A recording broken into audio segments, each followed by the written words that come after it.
Welcome to the Pregnancy Help Podcast. In this episode, Beth Diemert, Director of Affiliate Services at Heartbeat International, will be speaking with Heather Featherston of Lifetime Adoption about what she's seen and heard since the Dobbs decision and what this means for the adoption world. But before we get started, our sponsor for today's episode is Extend Web Services.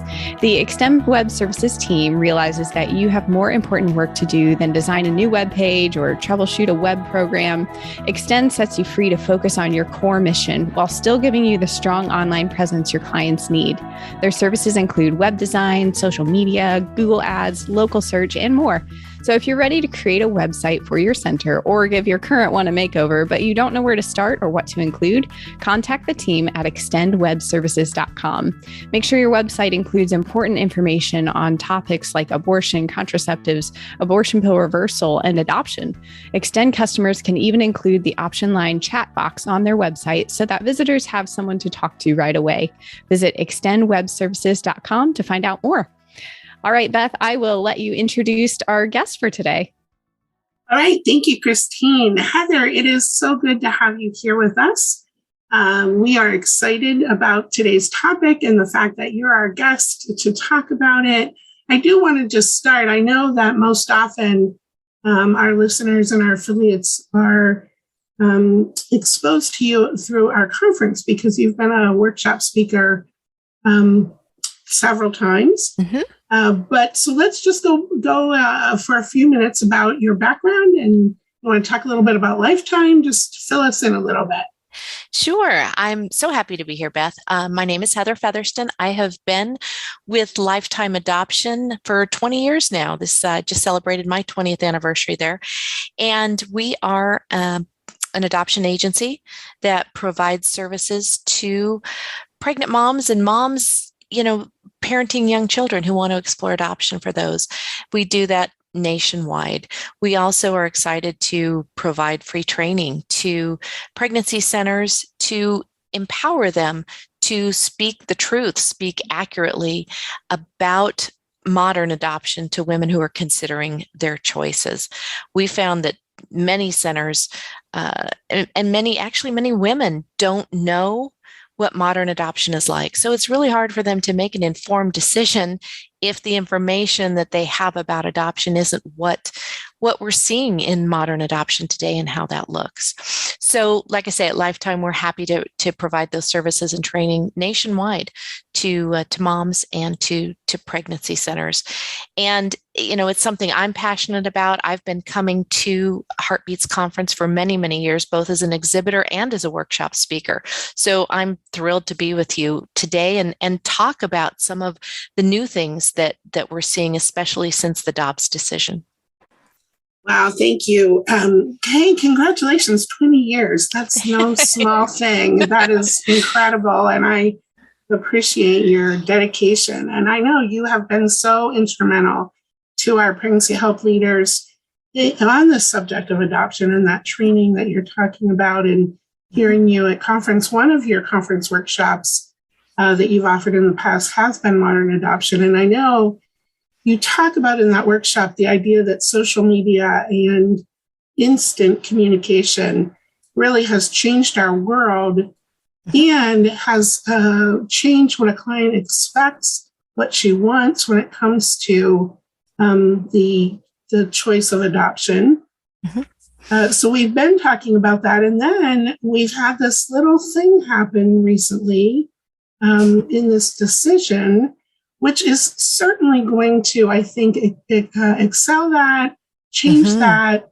Let's jump in here for a minute. Let's start with what the Dobbs decision felt like for you as a pro-life adoption agency. You want to give us a little commentary on that? It was, I think it would have been more of a excitement if we hadn't had that preview a few months earlier, but it was really quite surreal. Personally, I was raised in a home that my dad was a small town doctor. My mom was an OB nurse. So I grew up in an environment, they together delivered thousands of babies in the town I grew up in. So life and babies and these things were a part of my life from my earliest memories. That was the dinner table conversation. And so to suddenly be living in a post-Roe world was very surreal. From a professional standpoint in adoption, really when that decision was leaked, we started seeing an increase in, I'll say, general activity. It's not necessarily an increase in adoptions, because it's important to understand that women don't call adoption agencies saying, I'm ready to make that decision. Where do I sign? What do I do? The most common question we answer is, what is the adoption process like? What can this look like for me and for my child or my baby? What do I need to know? So for us, we do a lot of education to moms. But like I say, once that decision leaked, all of a sudden we had a lot more interest in learning about adoption. And for us, that level has been sustained. I'm excited and I'm hopeful that we will get more calls, not just from moms, but also from pregnancy centers or even other medical professionals who need to learn about what modern adoption is and can offer as they are educating their own clients. Beth, you mentioned the social media and the instant communication, and that's something I want to just address briefly as well. One of the ways that moms are reaching out to us is our 24-hour text line. They can get help in those questions confidentially and anytime without having to pick up the phone, which we know this generation is a little bit more hesitant to do because they are so used to having the world at their fingertips in their smartphones. So that's something that we're, super excited to be able to provide, as well as adoption coordinators on staff 24 hours a day, so that even centers, if they have a mom who wants to talk about adoption, they can call from the counseling room and suddenly there's an adoption coordinator right there in the room with them on speakerphone. So being able to have access to that information right away is so valuable as women are making these life and death decisions. And they have to be able to do that from a place of being informed. And like I say, now that we're living in a world that is really changed so quickly, it's even more important that everyone has the information to be able to talk to clients about modern adoption, what it looks like today. Yeah, that is so good to hear. It's good to hear that what we call at Heartbeat pathways. We are looking at how do we expand pathways, and the idea that she can text, and the idea that a center can immediately connect and give her what she needs as she's exploring that option. That's just phenomenal. You mentioned too, this isn't an instant change, right? Because I think clients now understand with some of the abortion restrictions and the overturn of Roe, that they're going to need to consider maybe other options. And so adoption, of course, has a new platform to be one of those other options that they're looking at now more so than ever. It's always been there, but now it's maybe more of a tangible option for her. And so, again, her understanding modern adoption, and not only her, but some of the providers that you talked about, because there's a lot of misinformation out there, Heather. I know you would agree with that. There's people that are saying there aren't enough people willing to adopt, or adoption's too hard for mothers to emotionally handle. And there's so many claims going around on social media. Let's talk about that for a minute. How do we handle that, or how do we address that misinformation? There certainly is a lot of that. In fact, I posted on a friend of mine's meme she shared just last night about this very same thing. One of the biggest myths is that adoption and foster care are very related. In reality, they could not be more separate. When pregnant moms today, say moms who no longer have abortion access, when they are looking at adoption, They're looking at adoption where they can choose the parents. They can literally and physically place the baby in the family's arms. And an attorney is the one who goes ahead and does all the legal work. Foster care, the state, that is 100% not involved. The children in foster care have been, by and large, removed for neglect or abuse. They may have been surrendered by the mother to foster care. Many of those children, in fact, 2/3 of the children in foster care are not even available to be adopted. So a lot of people say, well, if people really want to make a difference, they'll go adopt a kid in foster care. And certainly you can make a difference by adopting a child who is available to be adopted from foster care. But the children who are waiting in foster care to be adopted are not moms who couldn't have an abortion. Those babies are wanted. They are, the moms are cherished and loved just as much as the baby is in a modern open adoption. So, one of the things I have done is be able just to speak truth from that and really just say, modern adoption is very different from foster care. That is just a fact. The children waiting in foster care typically are not available to be adopted. Foster care's focus is reunification. So that's one of those myths. Another myth you mentioned, Beth, is there's not enough parents to adopt. There are far more parents ready, waiting, willing to adopt. It's just not true. One of the other things I've seen recently that, I just can't tell you how upset it makes me, is that people, families waiting to adopt only want to adopt Caucasian babies or healthy babies. And that also is not true. At Lifetime, we have families waiting to adopt babies of any race, any substance exposure, who were born addicted. We just helped a mom in June. Tragic case.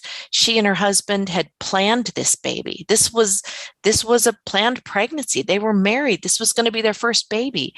But whatever happened during delivery, the baby had a hypoxic episode and had brain damage on delivery. They just, because of their life and what was going to be needed to take care of this baby, they called us. We had 18 families step forward and say, we would love to adopt that baby. And this was a baby, they don't know if she's going to have cerebral palsy. They don't know what her limitations or abilities are going to be because she has brain damage throughout all parts of her brain. So to say that these babies are not wanted or that only certain babies are adoptable is 100% false as well. Like I say, it's, for me, 20 years of doing this, I am so honored to be able to see God's hand at work every day in the work I do. And that includes ensuring that all these babies have loving homes and families, and there are never a shortage of adoptive families. Yeah, that's just phenomenal to hear and to know. We need to just debunk those myths and get that information out there as wide and far as we can. Right. Heather, I'm sure you're aware of this, but in our pregnancy help world, outside of what we've just talked about, I think the biggest myth is the idea that adoption is just too hard for our clients, for mothers to handle emotionally. Mm-hmm. And we talk in our training, in our core training for client advocates, about how in an unexpected pregnancy, you have the option to make a redemptive choice. And adoption, to me, is the greatest redemptive choice ever. And so the emotional side of that is when that client can see how sacrificial she's being, how she puts that baby first and makes an adoption plan. It's life-giving. It's not this emotional hardship. I mean, it's always hard, of course. But can you talk about that a little bit? You bet. And how? Yeah. And that's really, Beth, the core of modern adoption. In modern adoption, a woman has, first off, the choice of parents. She can see a variety of parents that are open to adopting her baby. And in that, they're all very different. They different races, they're different interests, different talents, different abilities, different places they live. She can see and talk to them as she makes her decision. That's not something you necessarily have to decide, okay, I want adoption, now I look at families. It can be part of exploring adoption. And what we hear from many moms is after they've talked to adoptive parents, it has helped them kind of get over that first hurdle. It's like, okay, yeah, I can see doing this. And that's for a number of reasons. First off, they get the opportunity to actually start seeing what this will look like in their mind's eye. They are able to hear from the adoptive parents what a blessing this mom's choice would be to them. They are able to talk about what that future contact can look like. So they can, start formulating a plan for the future. And again, this is all before she's made a commitment. This is as she's exploring it.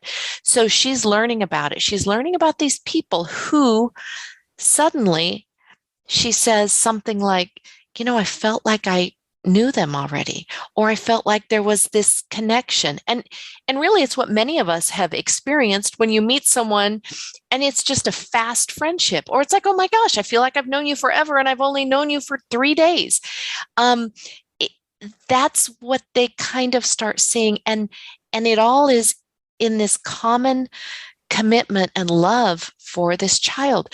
So what the moms start to feel is they start to feel cherished. They start to feel like they are valued. They see that they have a role to play in their child's life. And this is, again, we're just exploring adoption.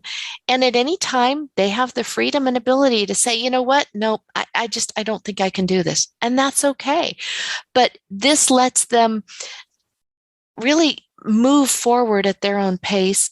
And often by the time they're at the hospital and they've decided, yes, this is what I want to do, they have such a sweet, honest, genuine commitment with the family that, they're able to feel bittersweet in the moment. They're able to go through the grief, but they're proud of the decision they've made. For many women, the adoptive parents become a second family, an extended family, who will continue to go on and cherish and love the mom as well as the baby.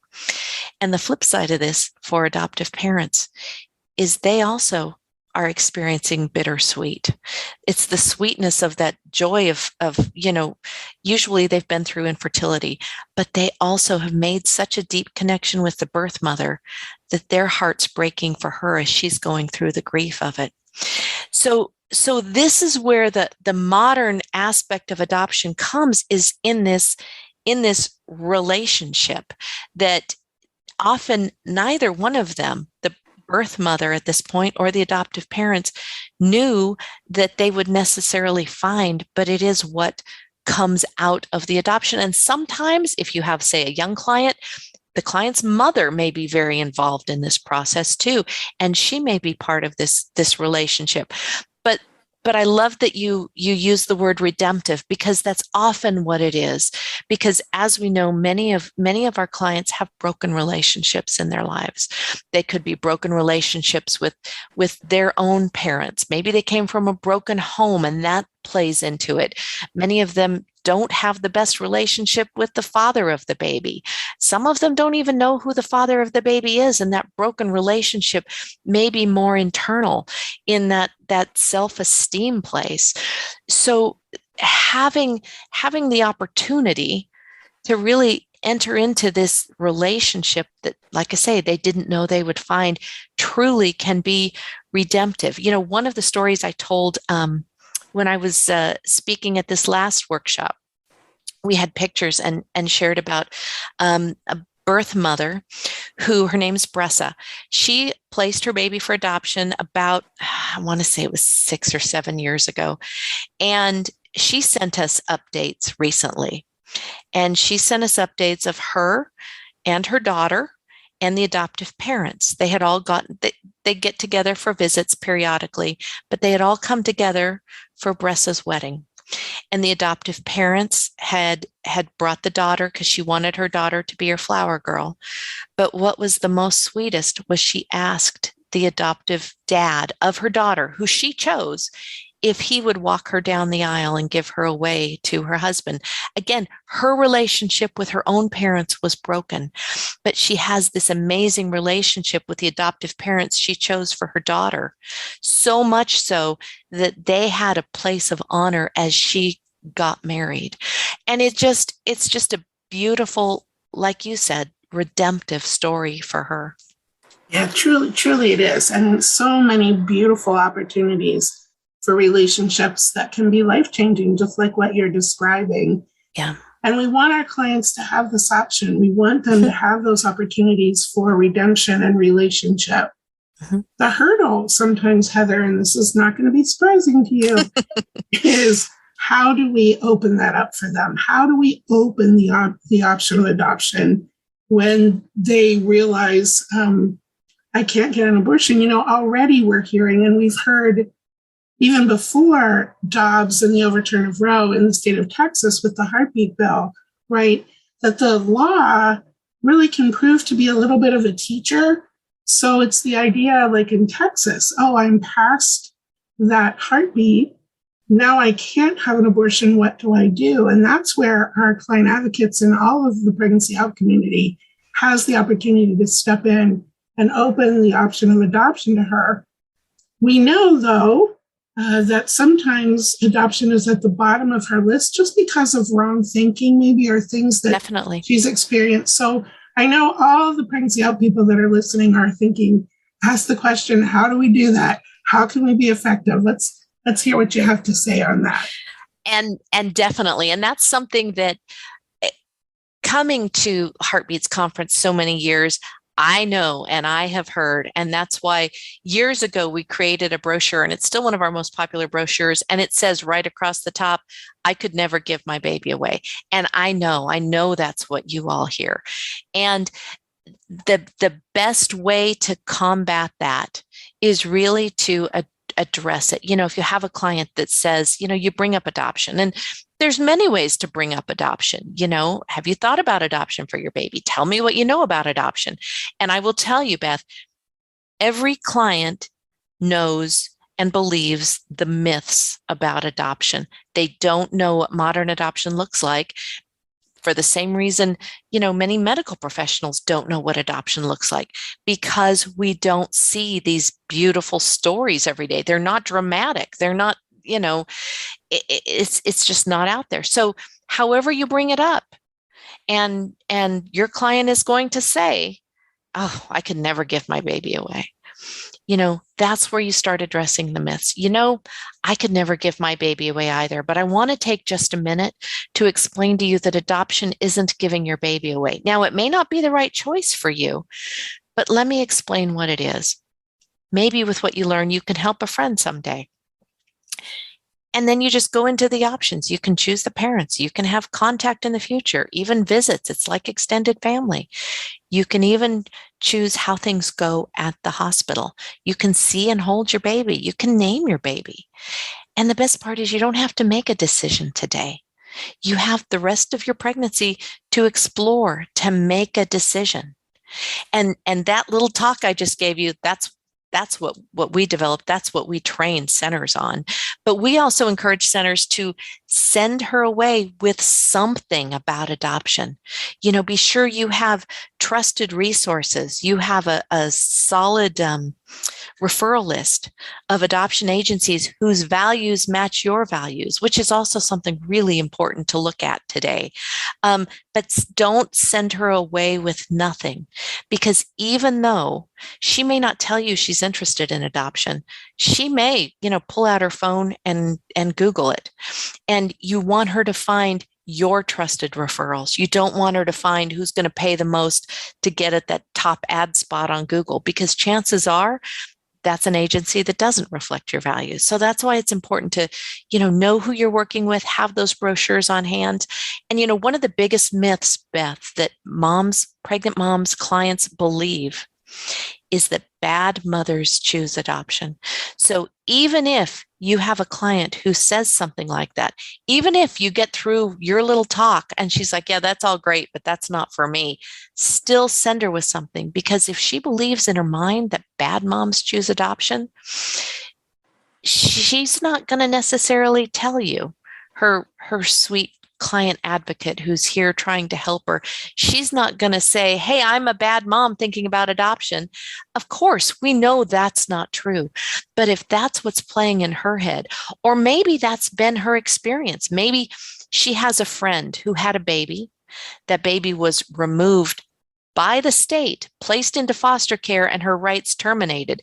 She can see very clearly, my friend's baby was placed for adoption because she was a bad mom and lost her baby through the system, and now it's gone. That's why these women believe that, or they hear the myths. Oh, there's so many kids in foster care. Nobody wants to adopt these babies. Again, it's addressing the things that are coming up, that are being said.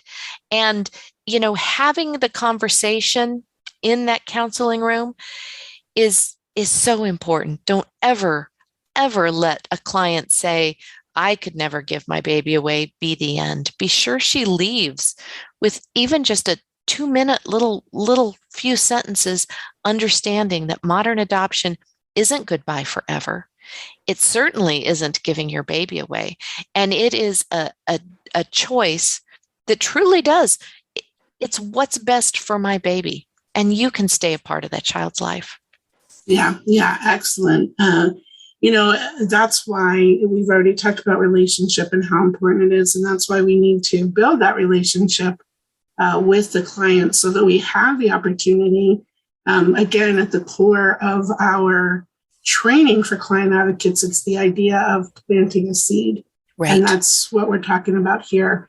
The timing is important. The relationship first is important, and planting that seed so that it's at least there when she has that time to be maybe alone and think through things, that it's at least been introduced and she can take a look at it. So important. And, Beth, one of the things I mentioned when I was kind of demonstrating what to say was telling a friend. That can be a real key in really getting your client to listen. Because if you say something like, maybe you can help a friend, all of a sudden you've taken the pressure off. And believe it or not, we have 2 moms who have adoption plans in place right now. And they were referred to us from friends. So planting those seeds, even though you may not know what grows, it may not be your client that chooses adoption. In fact, maybe your client leaves, has somebody say, well, I'll take you out of state, you get an abortion. Maybe a year later, she comes back. She's got a girlfriend who's saying, I'm pregnant, I don't know what to do. And maybe she's the one that takes the seed that was planted in her and says to her friend, don't do abortion. It was too hard for me. I had learned about adoption and I want to tell you about it because I think that would have been a better choice for me. So you never know where those seeds may grow. And it's so valuable just to plant those seeds. Yeah. And to be a seed planter, you don't have to be a client advocate in a pregnancy center. You bet. A lot of our listeners are those folks, but some of them are not. Some of them are just supporters of pregnancy help. And they have opportunities in their circles of influence where they can also advocate for adoption as these situations come up. So it's a really good reminder about, the idea for a friend, because we have social situations where you can plant a seed. It's, your daughter's friend or someone that you know. So it's a really good point. Heather, and also, real quick, Beth, we're also working with a couple grandparents right now who are struggling to parent grandchildren. this wasn't their plan in life, but their children struggle with addiction, and they're saddled with children that they want to be grandma. They don't want to be mom every day. And that's a beautiful option for adoption too. And again, with modern adoption, they can still be grandma, which is just an amazing gift. Yeah, Heather, you've been so helpful. I so appreciate what you've shined a light on here for us today. Again, the focus after the overturn of Roe, it's increased, and we all need to increase with it. And so you've given us some good thoughts and tools in the modern adoption world. Thank you for what you do. Thank you for your 20 years of dedication. We just pray God's blessing on the next 20 years. Thanks for being with us here today. Christine, we'll turn it back over to you. Hey, Heather, before we close out, how can our listeners find out more about the training that you said that you offered? They can call us. Our 24-hour talk or text number is 800-923-6784. And their centers are more than welcome to use that number too, to call. We do free training. We do it live online, so that our trainer we do it over Zoom or GoToMeeting, and we will be right there in the room with you. We're happy to provide material, brochures, even that little script I gave. We have that on a card we send out so that everyone can be equipped on how to talk about modern adoption. Awesome. Thank you. Well, hey, to our listeners, thanks for joining us today. Please subscribe so that you never miss an episode. And thanks for listening to this episode of the Pregnancy Help Podcast.